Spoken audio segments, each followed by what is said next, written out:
욥기 35장 1절부터 8절까지입니다.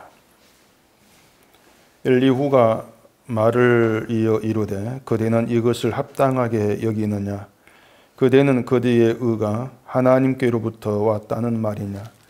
그대는 그것이 내게 무슨 소용이 있으며 범죄하지 않는 것이 내게 무슨 유익이 있겠느냐고 묻지만은 내가 그대와 및 그대와 함께 있는 그대의 친구들에게 대답하리라. 그대는 하늘을 우러러보라. 그대보다 높은 뜬 구름을 바라보라. 그대가 범죄한들 하나님께 무슨 영향이 있겠으며 그대의 악행이 가득한들 하나님께 무슨 상관이 있겠으며 그대가 의로운들 하나님께 무엇을 드리겠으며 그가 그대의 손에서 무엇을 받으시겠느냐? 그대의 악은 그대와 같은 사람에게만 있는 것이요 그대의 공의는 어떤 인생에게도 있느니라. 아멘. 기도하겠습니다. 우리가 세상을 살아가면서 늘 하나님의 손길 아래 있고 하나님의 간섭 아래 있음을 우리가 생각을 하지만은 늘 그러한 간섭들, 그 손길들이 내가 원하는 대로 펼쳐지기를 늘 기대하는 또 그 욕심도 우리가 보게 되어집니다. 이런 우리의 모습이 또 어떠한 하나님 관계 속에서 왜곡되어 있는 모습인가를 오늘도 말씀 속에서 깨달아 알아가게 하시고 늘 말씀이 있기에 하나님을 향한 우리의 그 길들이 오직 진리로만 향할 수 있는 귀한 은총을 주시옵소서. 예수님 이름으로 기도합니다. 아멘. 엘리후가 보여주고 있는 욥에 대한 그 생각이 뭔가 하면은요, 욥을 좀 가르치겠다는 겁니다. 가르쳐서 설득을 시켜서 욥으로 하여금 그 자기의 잘못됨을 깨닫게 하고 또 그걸 인정하고 받아들이게 하겠다. 그게 이제 욥에 대한 엘리후의 생각, 의도라 이렇게 볼 수가 있습니다. 엘리후가 볼 때는 욥이 분명히 뭔가 모르는 게 있는 거예요. 또 잘못된 것이 있는 것이고 그것이 엘리후가 강조했던 것 중에 하나가 왜 너를 의롭다고 하느냐, 하나님보다 의롭다 하느냐. 그것이 엘리후가 볼 때는 아주 잘못된 그러한 말이기 때문에 그걸 가르치고 싶어 하는 거죠. 가르쳐서 좀 그걸 생각을 바꾸고 그래서 자기가 죄인됨을 알게 하고 또 그런 고백을 하게 하는 그런 욥이 좀 되어라. 그런 의도가 엘리후에게 있는 겁니다. 자, 그러면 제가 말씀드린 그것이 엘리후의 그 생각이고 또 욥에 대한 그 엘리후의 의도라면은 그런 엘리후의 생각이 옳은 것이겠습니까? 아니면 잘못된 것이겠습니까? 제가 이렇게 물었지만은 사실 우리가 그런 판단을 한다는 게 쉽지가 않습니다. 특히 엘리후처럼 계속해서 엘리후의 말을 보면은 옳은 말을 하고 있거든요. 맞는 말을 하고 있는데 그처럼 옳은 말을 계속 하고 있는 엘리후에게서 잘못된 걸 찾는다. 이건 사실 여러분 입장에서는 그게 힘들다. 그렇게 얘기할 수 있는 것입니다. 지금 엘리후가 욥에게 지적하는 것은 그 말이 잘못됐다는 겁니다. 말이 잘못되었고 또 말이 잘못되었으니까 너의 그 생각도 잘못된 것이 아니냐. 이런 것이 엘리후의 그 생각입니다. 그 엘리후가 대화 32장에서 대화에 등장을 하면서 가장 먼저 화를 내었던 것도 그것이었거든. 욥이 자기를 의롭다고 한 거. 여기에 대해서 가장 먼저 화를 내었습니다. 그러니까 몇 번을 생각해 봐도 인간으로서 자신을 하나님보다 의롭다. 이것은 아주 잘못된 그런 말이고 아예 신앙도 없고 하나님을 무시하는 것 같은 그런 말로 들릴 수밖에 없는 것이죠. 이건 여러분도 욥의 그런 말은 틀렸어, 잘못됐어 이렇게 인정하게 될 겁니다. 여러분이 누군가와 얘기를 하는데 그 사람이 난 의롭다 이렇게 얘기하면 아 그래 맞네 이렇게 넘어가지 못하겠죠. 그렇게 넘어가는 게 아니고 하나님 앞에 의로운 사람이 없어요. 다 죄인입니다. 이렇게 대답하지 않겠습니까? 그렇게 우리가 이제 생각해 보면은 엘리후가 욥에게 화를 낸다. 또 그걸 지적을 한다. 이건 충분히 이해가 되는 그런 일이고, 또 엘리후로서는 옳은 일을 하고 있다고 우리는 그렇게 볼 수밖에 없는 그런 상황이라고도 할 수가 있는 거예요. 뭐 저 같아도 그렇죠. 여러분들이 뭐 틀린 말을 하고 있거나 뭔가 잘못된 걸 알고 있는 게 이제 뭐 보임이나 그게 아니고 이것입니다, 이렇게 말을 해주는 것이 당연한 것이고 저의 이제 일이라고 볼 수가 있죠. 그런데 전에도 말씀을 드렸지만은 딱 거기까지입니다. 딱 거기까지다.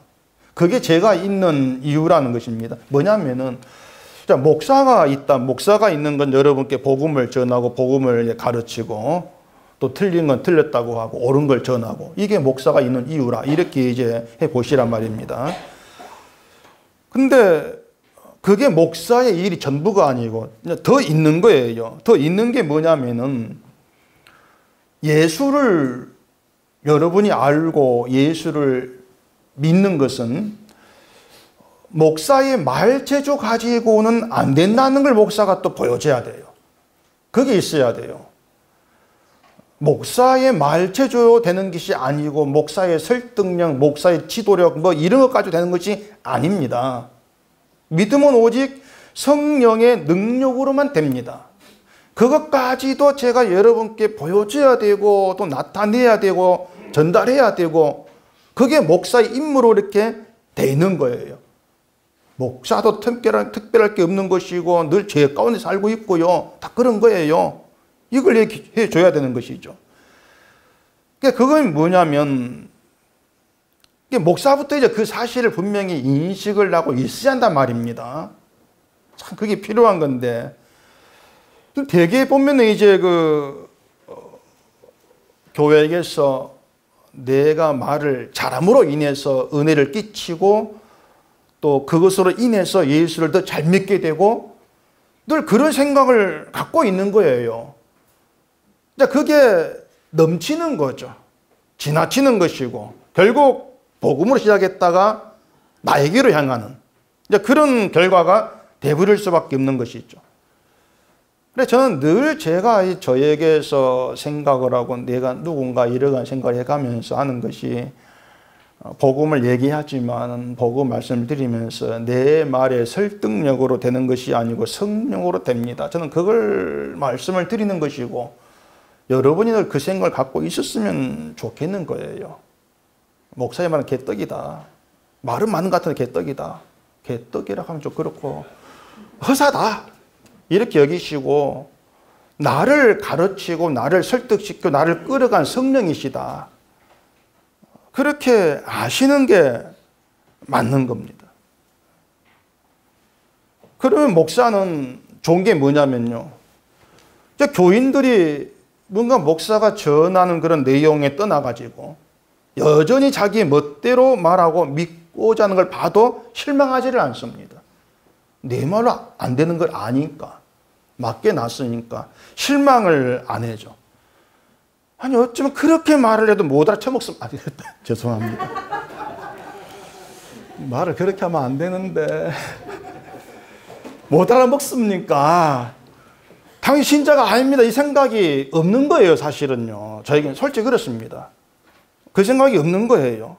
그러니까 목사로 살 수 있는 것은 성령이 하신다는 목사가 믿는 거죠. 성령을 믿는다면 그걸 믿고 그냥 맡기고 전할 것만 전하는 거. 그게 제 할 일이죠. 아니 어제 복음을 말해줬는데 오늘 또다시 예전 생각 가지고 온다 할지라도 또 복음 얘기하면서 예수를 전하면서 또 기다리는 거예요. 하나님께 일을 하고 계시니까. 이게 뭐냐면은 성령이 역사하십니다. 또 하나님이 간섭하시고 하나님이 일하십니다. 그게 나만이 아니고 하나님께서 부르신 모든 성도에게서 하나님이 간섭하십니다. 그 믿음에 같이 있는 거예요. 그 믿음 안에.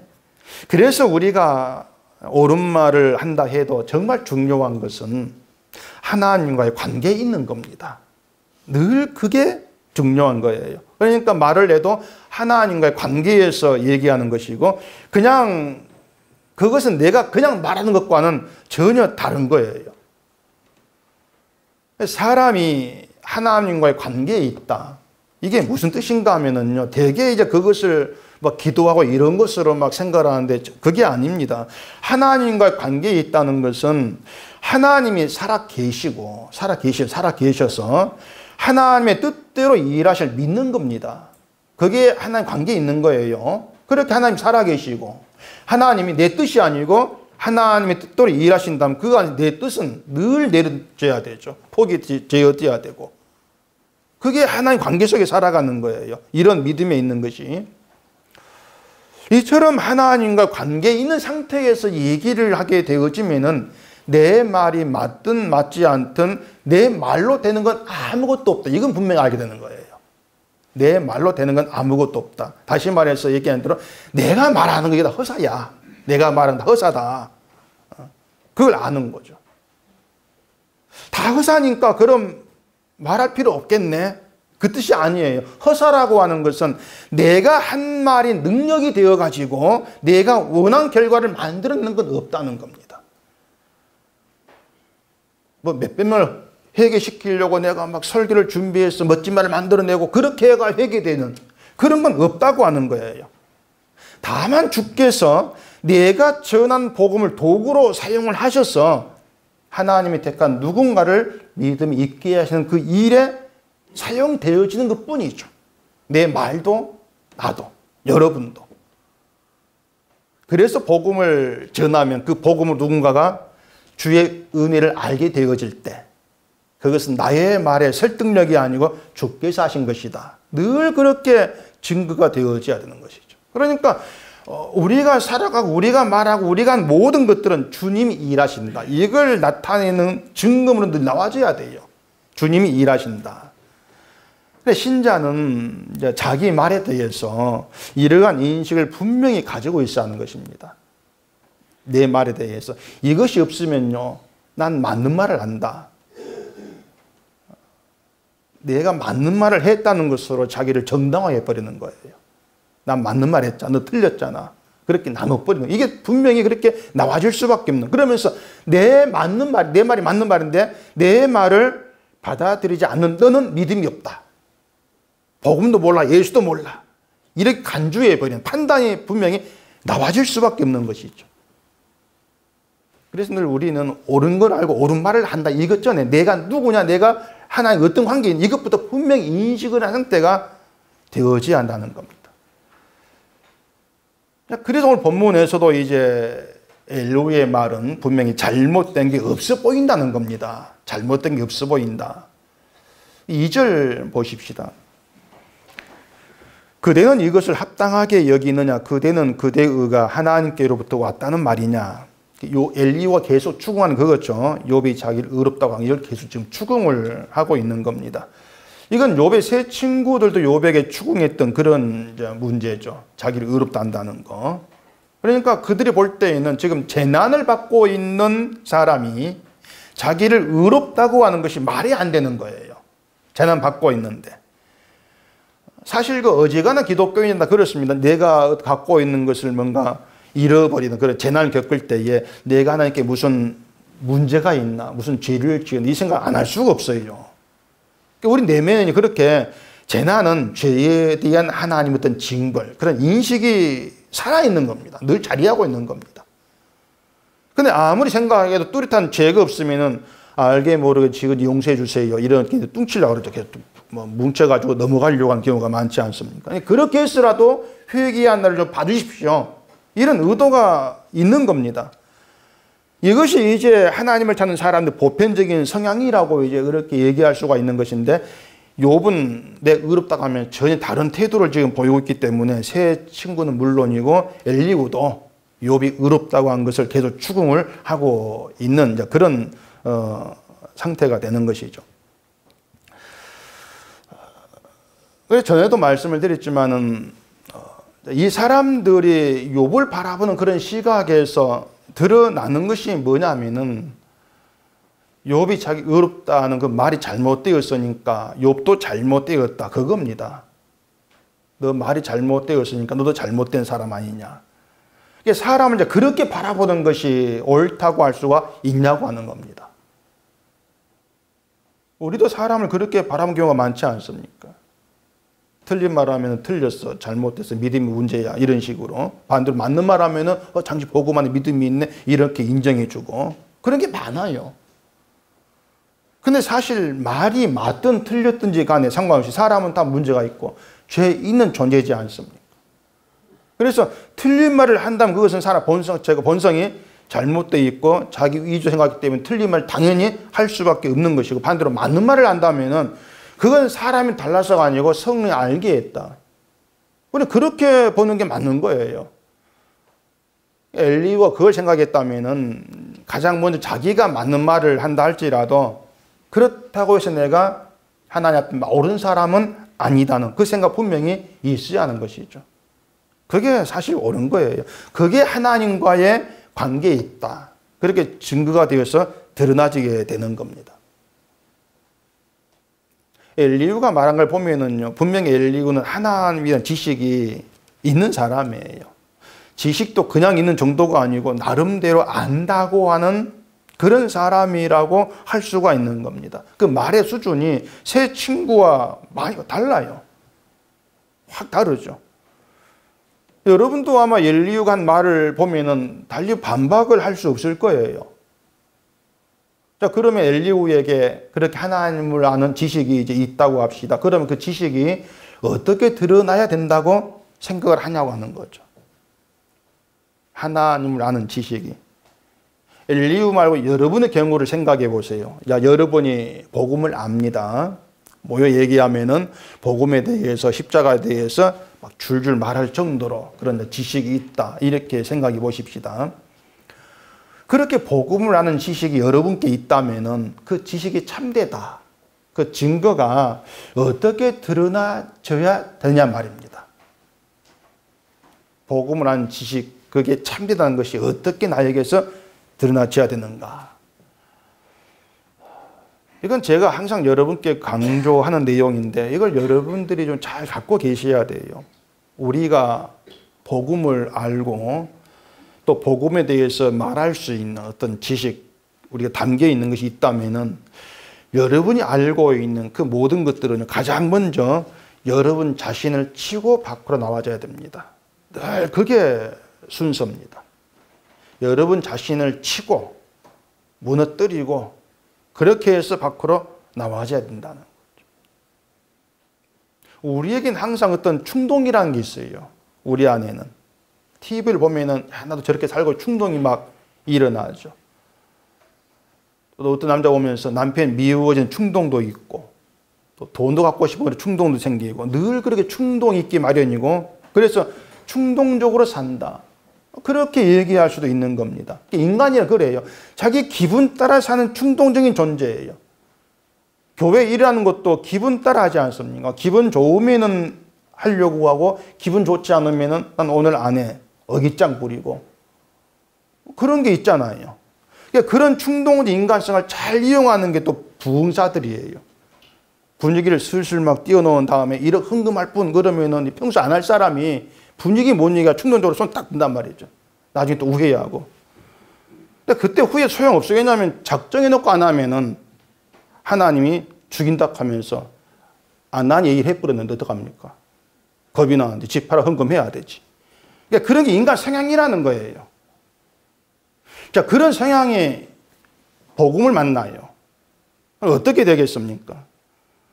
당연히 그 복음에 의해서 내 안에는 충동적인 죄의 성향, 속성을 다 보게 되어지는 겁니다. 그게 인간이 복음을 만난 증거예요. 나란 인간이 이런 거구나. 나란 인간이. 자기에 대해 알게 돼요. 기분 따라 움직임을 보면서 나란 인간이 이런 거구나. 그게 복음에 내가 치는 거예요. 그리고 모든 것이 나로 말미암은 내 것이 아니라는 걸 또 알게 되어지는 거죠. 그게 자기 부인이라 하지 않습니까? 복음을 아는 지식도 내 것이 아니고 하나님을 아는 것도 내 것이 아니었구나. 나로 말미암은 것이 아니었구나. 이걸 알아요. 근데 엘리야는 이제 자기 지식 가지고 욥을 생각을 고치려고 하고 있지 않습니까? 욥을 고쳐보겠다는 겁니다. 자기가. 그래서 엘리야의 말이 옳다 한다 할지라도 엘리야가 옳은 건 아니라는 얘기입니다.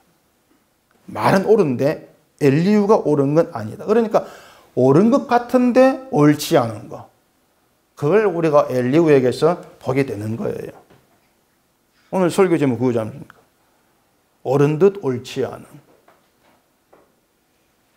그걸 엘리후의 모습이 아니고 우리의 현실이란 말입니다. 우리에게 늘 드러나지는 모습들. 옳은 것 같은데 옳지 않은 것이 우리다. 바로 내 모습이다. 그걸 여러분 붙들고 계셔야 돼요. 그게 나구나. 3절 보실까요? 그대는 그것이 내게 무슨 소용이 있으며 범죄하지 않는 것이 내게 무슨 유익이 있겠느냐고 묻지만은 내가 그대와 및 그대와 함께 있는 그대의 친구들에게 대답하리라. 그 앞에 욥기 7장 한번 가보십시다. 7장 20절. 사람을 감찰하시는 이여 내가 범죄하였던들 주께 무슨 해가 되오리이까 어찌하여 나를 당신의 관역으로 삼으셔서 내게 무거운 짐이 되게 하셨나이까. 자, 욥의 말인데요. 이 욥의 말이 뭐냐면은 하나님 내가 죄를 지었다 해도 그게 하나님께 무슨 해가 됩니까? 이렇게 얘기하는 거예요. 내가 죄를 지었다 해도 그게 하나님께 해가 됩니까? 하나님께 전혀 해가 되는 게 없으니까 아니 나를 그냥 놔두면 되지 않습니까? 근데 왜 나를 관역 삼아가지고 이렇게 고통스럽게 합니까? 그 얘기예요. 내가 죄를 지어서 하나님께 해가 되었다면 그 벌을 받으면 되지만은 해가 된 게 없을 건데 근데 왜 나를 이렇게 고생스럽게 해요?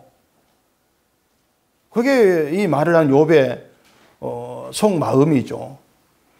친구들이 재난의 이유가 죄라고 막 그러니까 이제 그렇게 얘기를 하고 있는 겁니다. 인간의 죄가 하나님께 큰 해가 되는 것이란 그 때문에 재난으로 막 보응해서 할 말이 없는데 근데 하나님 같이 참 저는 크신 분에게 인간의 죄가 해가 될 것이 없지 않습니까? 근데 왜 이런 재난을 줍니까? 좀 맞는 말 같습니까? 속 시원한 우리 입장에서 그런 말처럼 들리지 않아요. 엘리후가 그 말을 하고 있는 거예요. 엘리후가. 오늘 보면 또 6절 보십시다. 그대가 범죄한들 하나님께 무슨 영향이 있겠으며 그대의 악행이 가득한들 하나님께 무슨 상관이 있겠으며 그대가 의로운들 하나님께 무엇을 드리겠으며 그가 그대의 손에서 무엇을 받으시겠느냐. 그대의 악은 그대와 같은 사람에게나 있는 것이요 그대의 권위는 어떤 인생에게도 있느니라. 말은 맞습니다. 말은 분명히 하나님은 창조주고 인간 아무것도 아닌 피조물이에요. 그렇게 떼어놓고 생각하면은 인간이 뭘 한다 할지라도 어떤 범죄를 저지른다 할지라도 그게 하나님께 어떤 해를 주는 일은 없어요. 아무 영향이 없는 거예요. 다시 말해서 인간이 의를 행하든 죄를 행하든 그것 때문에 하나님께서 영향을 받고 뭐 받지 않고 이런 분이 아니라는 겁니다. 엘리후의 말이 욥과 지금 같은 말 하고 있지 않습니까? 자, 그러면 엘리후가 욥의 말을 수긍하고 받아들여서 이런 말을 하고 있는 것이냐? 그런 건 아니에요. 엘리후는 욥과 같은 말 한 것 같은데 욥과 다른 의도로 지금 이 말을 하고 있는 겁니다. 또 다른 친구가 한 말도 보십시다. 욥기서 22장이 있습니다. 욥기서 22장 2절. 사람이 어찌 하나님께 유익하게 하겠느냐. 지혜로운 자도 자기에게 유익할 따름이니라. 내가 의로운들 전능자에게 무슨 기쁨이 있겠으며 내 행위가 온전한들 그에게 무슨 이익이 되겠느냐. 엘리바스의 말입니다. 이건 엘리바스. 그러니까 욥도 엘리바스도 엘리후도 동일하게 얘기하는 게 있어요. 그것은 사람이 하는 일이 그게 의로운 것이든 범죄가 되는 것이든 하나님께 영향 주는 건 없다. 똑같은 얘기를 하고 있습니다. 자, 여러분이 죄를 지었어요. 여러분이 죄 지은 게 하나님께 영향이 갑니까? 안 가잖아요. 아무 영향 없잖아요. 그러니까 우리가 범죄했다고 해서 하나님께 해가 되는 거 없다. 그 말도 맞는 것이고 우리가 의로운 일, 착한 일이라고 했다고 해서 그게 하나님께 득이 되는 것도 없어요. 그거 다 맞는 말이에요. 자, 그럼 이렇게 봅시다. 인간이 선악과를 먹었을 때에 그 일이 하나님께 영향을 준 것이 있습니까? 인간이 선악과를 먹는 바람에 하나님 계획에 차질이 생겼다든가 그런 게 있습니까? 아니잖아요. 오히려 인간의 범죄가 하나님의 계획대로 되는 일이었지 않습니까? 그 뜻대로. 그러니까 하나님의 일에 영향을 주는 건 없어요. 대신 하나님의 뜻대로 되는 일이 있는 것입니다. 인간의 범죄든 무엇이든지 간에. 그래서 욥도 엘리바스도 엘리후도 말만 놓고 보면 뭔가 맞고 일리가 있고 이렇게 이제 할 수가 있는 것인데, 문제는 그들 모두가 다 자기 중심에서 자기 생각, 자기 입장에서 하는 말일 뿐이라고 하는 거예요. 욥의 경우는 말한 것처럼 하나님이 재난 주신 거에 대해서 이해할 수 없는 자기 심정을 좀 그렇게 드러내고 있는 겁니다. 엘리바스는 욥이 하도 의롭다고 하니까 욥의 의로움이 하나님께 전혀 득이 되지 않는다 이렇게 얘기하면서, 네가 의롭다고 해서 의롭다고 해도 죄가 있으면 징벌 받아야 돼, 그거예요. 엘리바스의 의도는. 엘리후가 말한 건 자기 생각이 있는 겁니다. 친구들은 욥이 범죄해서 재난 받았다고 하고 욥은 자기가 의롭다고 하고 말이 다르잖아요. 친구들 말대로 범죄해서 재난 주어진 것이라면은 욥의 범죄가 하나님께 무슨 영향을 줬어야 돼요. 그래야 그 보응으로 재난 받는다 이렇게 말이 된단 말입니다. 그래서 하나님이 진노해서 재앙 내렸다, 그런 상식에 맞아 떨어지는 것이죠. 근데 범죄한들 하나님께 무슨 영향이 있겠냐 이렇게 얘기함으로써 범죄에 대한 징벌로 준 재앙이 아니야, 그러니까 그렇게 얘기하고 있는 겁니다. 엘리후는 범죄로 인한 재앙이 아니다.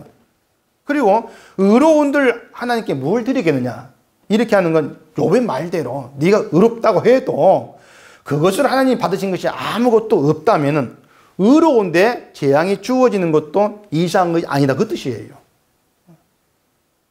만약에 욥의 의로움으로 하나님께서 받으시는 게 있다면은, 그런데도 재앙이 있다면은 그게 이상한 것이지, 받으시는 것이 없다면은 욥 당신이 의롭다는 것으로 재앙을 납득 못하겠다, 그렇게 하지 말라, 그런 의미가 되는 것이죠. 그렇게 엘리후는 그런 말로 욥에게 말하고 싶은 게 있는 겁니다. 그 32장에 들어오면서 엘리후가 재앙을 바라보는 시각이 하나님의 교육적인 차원이라 말했습니다. 엘리후는 재앙을 하나님께서 욥을 단련시켜가지고 신앙을 잘하게 하기 위한 교육적인 차원, 그렇게 보고 있는 거예요. 욥을 더 가르치고 단련시켜서 좀 더 성장한 그런 신앙이 되게 하겠다, 그게 하나의 뜻이다, 이렇게 보는 것이죠. 그래서 욥의 재앙은 범죄와도 무관하고 의로움과도 무관하고 그냥 하나님의 가르침이야, 그런 의미로 엘리후가 얘기를 하고 있는 겁니다.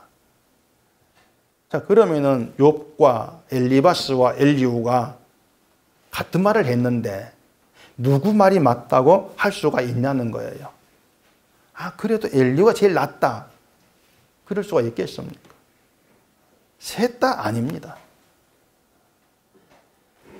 자, 하나님이 인간의 범죄에 영향받지 않고 인간이 의롭다고 해도 하나님께 인간이 받으시는 것이 없고, 말은 맞습니다. 말은 맞는데 인간에 대한 하나님의 일하심에서 다 틀린 말입니다. 엘리후의 말대로 인간의 범죄가 하나님께 영향 주는 것이 없다면은 모든 인간의 범죄를 하나님이 그냥 방치해도 됩니다. 근데 실제로 하나님이 인간의 죄 가운데 버려두었다는 말을 하세요. 로마서 1장에 나와 있죠. 로마서 1장 28절. 또한 그들이 마음에 하나님 두기를 싫어하며 하나님께서 그들을 그 상실한 마음대로 내버려 두사 합당하지 못한 일을 하게 하셨으니 곧 모든 불의, 추악, 탐욕, 악의가 가득한 자요, 시기, 살인, 분쟁, 사기, 악독이 가득한 자요, 수군수군한 자요. 뒤에 계속 죄가 나오고 있죠. 마음에 하나님을 두기 싫어하는 건 인간의 본성입니다. 우리도 마찬가지고요. 그렇게 하나님을 싫어하는 사람들이 죄 가운데 살고 있습니다. 그걸 바울은 하나님이 상실한 마음으로 내버려 뒀다, 이렇게 얘기합니다. 하나님 내버려 뒀어. 자, 그러면은 하나님이 죄 가운데 인간을 내버려 두신 이유가, 너희가 아무리 범죄해도 나는 영향이 없어, 그러니까 네 멋대로 살아가. 그런 뜻이겠습니까? 내버려둔 이유가? 그게 아니죠. 하나님이 마음에 하나님 두기를 싫어하는 자를 내버려 두신 것은 그 내버려 두심을 통해서 하나님이 하시는 일을 보여주기 위한 증거물을 사용하고 있는 겁니다. 그게 뭐냐면요. 하나님께 내버려 뒀어요. 세상은 죄 속에서 자기를 위해 살아갑니다. 내버려 두심으로. 자, 사람 본래부터 마음에 하나님 두기를 싫어하는 존재이기 때문에 하나님 내버려 둔 그 상태에서 구원과는 완전히 무관할 수밖에 없는 거예요. 하나님이 내버려 뒀는데 그 속에서 나 믿을래. 이렇게 나올 사람이 아무도 없다는 겁니다. 그럴 가능성이 없어요. 내버려 두신 가운데는. 그러면은 그렇게 버려두심이 무슨 증거로 활용되냐면은 하나님께서 택한 백성 불러냈다는 겁니다. 버림받은 가운데에서. 그리고 그들을 예수 안에 있게 하심으로 인해서 구원은 인간의 힘이 아니고 하나님의 긍휼입니다. 그 증거를 삼는 거예요. 버려두심이. 때문에 하나님은 인간이 하는 일로 인해서 그 어떤 영향도 받지를 않으시는 게 맞지만은 하나님의 영광됨을 위해서 하나님이 누구신가 이 땅에 나타내고 전하기 위해서 세상을 간섭하시고 일하고 계시는 거예요. 다시 말해서 하나님의 뜻은 하나님의 영광으로 향해 있다는 겁니다. 엘리후가 이걸 몰랐던 거예요. 다른 친구도 마찬가지고. 자, 야곱을 보면은요. 야곱 팥죽 한 그릇에 장자권 사고 거짓말로 이삭이 복받아 묻고 도망치고 못되니 다 했지 않습니까? 야곱의 그런 행위가 하나님께 영향이 되는 게 있습니까? 없습니까? 야곱이 사기쳐 거짓말 이것 때문에 하는 영향 받은 게 있어요? 없지 않습니까? 아무것도. 그렇지만 하나님이 야곱에게 함께 하시고 야곱을 정신 차리게 하시고 복이 무엇인가를 알아가게 하십니다. 그렇게 한 이유가 뭐겠습니까? 야곱 같은 사람을 택하셔서 불러내시고 하나님의 사람으로 바꿔가시는 그런 하나님의 일하심을 통해서 하나님이 열심히 있어서 우리가 존재한다. 이걸 알게 하겠다는 거예요.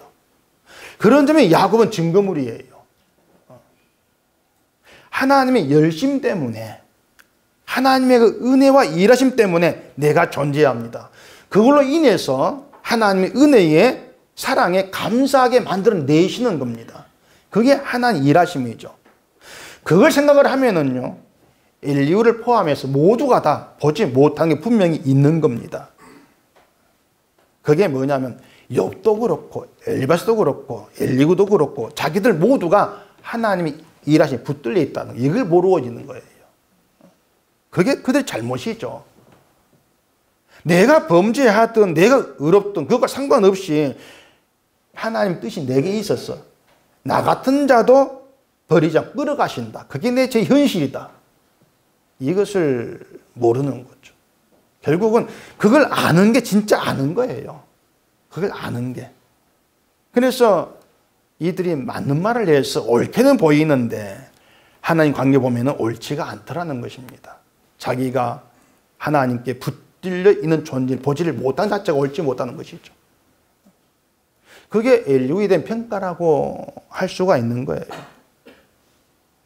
복음을 알면 그 알미 우리에게 하는 일이 나를 보게 하고 나를 알게 하는 것이라고 말씀을 드렸지 않습니까? 내 죄를 보게 하는 것이고 그 죄를 알게 하는 겁니다. 그렇게 해서 복음이 나로 하여금 지향하게 하는 것이 하나님의 영광이에요. 죄를 안다는 내가 이렇게 악해 이걸로 끝나는 것이 아니고요. 이런 죄 속에서 나와질 의는 없다는 것을 알게 되는 겁니다. 이런 나에게서 믿음이란 가능치가 않아. 내가 지금 주를 믿고 있네? 그건 하나님 일하심이구나. 나조차도 끌어가신 하나님의 자비고 긍휼하심이구나. 그게 감사가 되어지는 거. 이게 진짜 아는 거죠. 그게 옳은 거예요. 그렇게 옳은 자를 만들어내는 것도 하나님의 간섭이시죠. 그렇게 신자는 처음부터 끝까지 모든 게 하나님의 간섭 가운데에서 머물러 있고 그걸 아는 자로 살아가는 그것을 신자라 이렇게 얘기하고 있는 겁니다. 그렇게 보면은 욥의 재난도요. 죄와 상관없어요. 죄와 상관없이 욥을 하나님의 사람으로 만들어가기 위해서, 그 욥으로 인해서 하나님을 높이는 그 고백이 나와지게 하기 위해서 주어진 사건이죠. 고난이라는 게. 이게 우리가 인생을 살아가면서 겪게 된 일들의 이유고 목적입니다. 여러분이 살아가면서 이런저런 겪을 때에 내가 문제가 있나? 그 생각은 사실 할 필요가 없어요. 하나님께서 나에게 그 어떤 또 다른 어떤 은혜와 복됨을 깨닫게 하고 그걸로 감사하는 그런 백성으로 더 만들어내기 위해서 일으키는 사건이구나. 그렇게 보시는 게 옳은 거죠. 그게 하나님 관계 속에 있는 신자됨인 거예요. 그런 것은 우리가 어떤 복음의 내용을 머리에 담고 있어도 그런 게 안 나와요. 복음 때문에 내가 어떤 존재를 알게 되었을 때 그걸 자꾸 알게 되어지는 것이 그게 고백이 나와지는 것이죠. 그게 우리가 인생을 살아가며 겪게 된 일들의 이유고 목적이라고 할 수가 있습니다. 우리가 인생을 이제 그렇게 보게 되어진다면은 뭐 현재 지금의 어떤 일들이 나를 힘들게 한다 할지라도 하나님 제가 범죄한 게 하나님께 무슨 영향이 있습니까? 이런 식의 말은 하지를 않죠.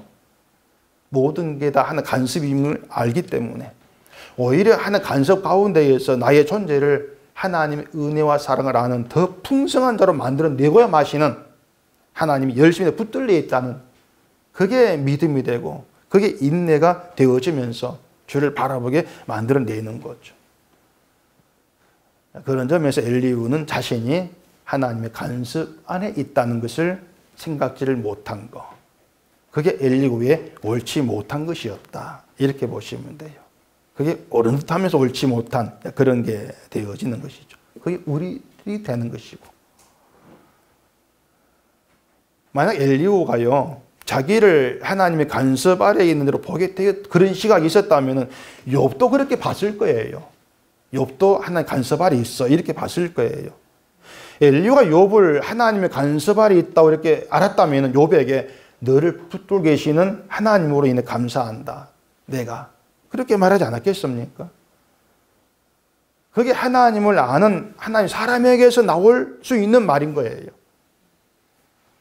그래서 신자라고 하는 것은 신자가 하나님 안다는 것은 또 머리에 담고 정보를 내어놓는 거 그게 아니고요. 하나님 관계에서 나를 알고 나의 지금까지의 모든 것이 하나님으로 말미암았고 남은 생에도 하나님으로 말미암아 살아갈 것을 믿는 거 믿음을 내어놓으셔야 돼요. 그게 진짜 복음을 아는 것이에요. 그런 하나님과의 관계에서 여러분의 삶들이 늘 하나님의 능력의 간섭 아래 있다는 거. 좀 그게 여러분의 믿음이 되어지시고 영원한 영광의 그 나라에 들어가기는 그때까지 하나님 함께 하시며 경험해가는 그런 풍성한 삶. 그게 복된 신자로 살아가는 것이죠. 그래서 오늘의 어떤 어려움과 힘든 것들이 내일도 계속될 것이고 뭐 끝까지 계속될 것이고 자기 미래를 그렇게 미리 보지 마시고 언제나 하나님 인도하심, 나를 붙들어 끌어가심, 거기에 모든 소망을 둘 수 있기를 바랍니다. 기도하겠습니다.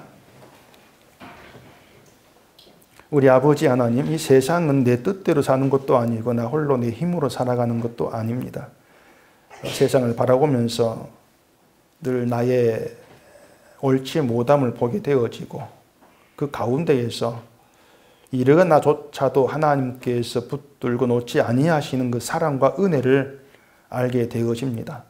우리가 이런 믿음 가운데 있도록 은혜 허락해 주시옵시고 늘 하나님의 간섭 가운데 살아가면서 우리가 서로를 만날 때에도 그 간섭 아래에 있는 믿음을 나타내 보일 수 있는 저희가 되어지도록 해 주시옵소서. 예수님 이름으로 기도합니다. 아멘.